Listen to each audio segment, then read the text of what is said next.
Le véritable honneur est que nous honorions la parole de Dieu. Nous recevrons cet honneur de Dieu si nous honorons sa parole. Tout comme les Juifs de Bérée, desquels il est écrit qu'ils avaient des sentiments plus nobles que ceux de Thessalonique. Ils reçurent la parole avec beaucoup d'empressement et ils examinaient chaque jour les Écritures pour voir si ce qu'on leur disait était exact. Acte 17, 11. Ces Béréens étaient plus nobles et par conséquent plus honorables parce qu'ils sondaient les Saintes Écritures et qu'ils ne s'opposèrent pas aveuglement et violemment à la parole de Dieu comme les Thessaloniciens. Chers amis, frères et sœurs en Christ, bien-aimés auditeurs, auditrices, avez-vous réalisé que la Sainte Bible est la parole infaillible du Dieu vivant et véritable? Elle est semblable à une sainte étoile, une lampe, qui brille dans un lieu obscur. 2 Pierre 1, 19. La Sainte Bible resplendit dans ce monde obscur et pécheur, où les gens sont pleins de violence, de crimes, de corruption, d'immoralité, d'orgueil, de jalousie, et ne croient pas aux grandes valeurs de la vie.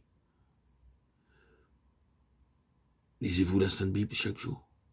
Sondez-vous les Écritures chaque jour, comme les Béréens?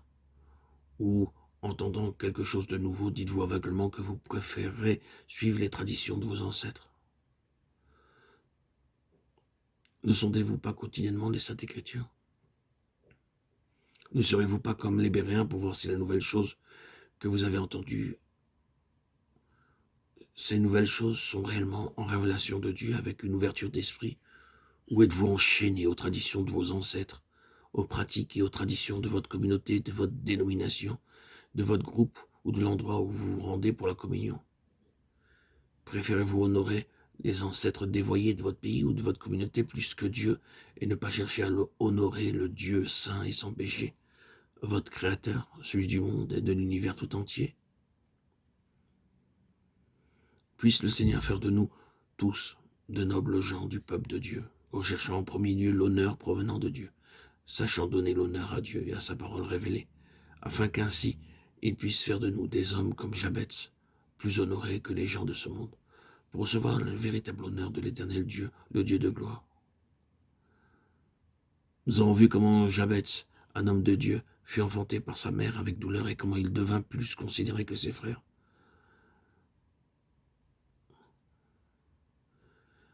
Voyons maintenant les 5 aspirations du cœur de ce grand homme révélé dans sa prière à Dieu. Si tu me bénis et que tu étends mes limites, si ta main est avec moi, et si tu me préserves du malheur en sorte que je ne sois pas dans la souffrance. 1 Chroniques 4, 10.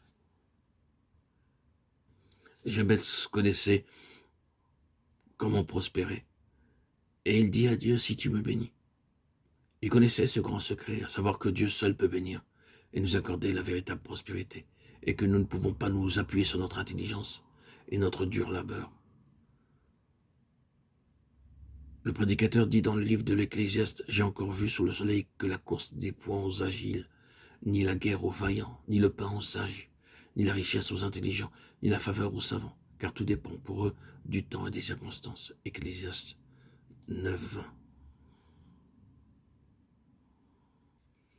Cherchez premièrement le royaume et la justice de Dieu, et toutes ces choses vous seront données par-dessus. Matthieu 6, 33. Voulez-vous être béni en vérité? Venez au Seigneur Jésus. Il vous a aimé avant votre naissance, il est mort pour vous sans que vous lui demandiez de le faire. Il vous appelle alors que vous ne le connaissez pas encore. Confessez vos péchés, répentez-vous et demandez-lui de vous laver par son précieux sang. Car la bénédiction de l'Éternel qui enrichit, il ne la fait suivre d'aucun chagrin. Proverbe 10, 22. Quelle joie et quelle paix merveilleuse entreront alors dans votre cœur. Et le Seigneur Jésus vous donnera la bénédiction véritable.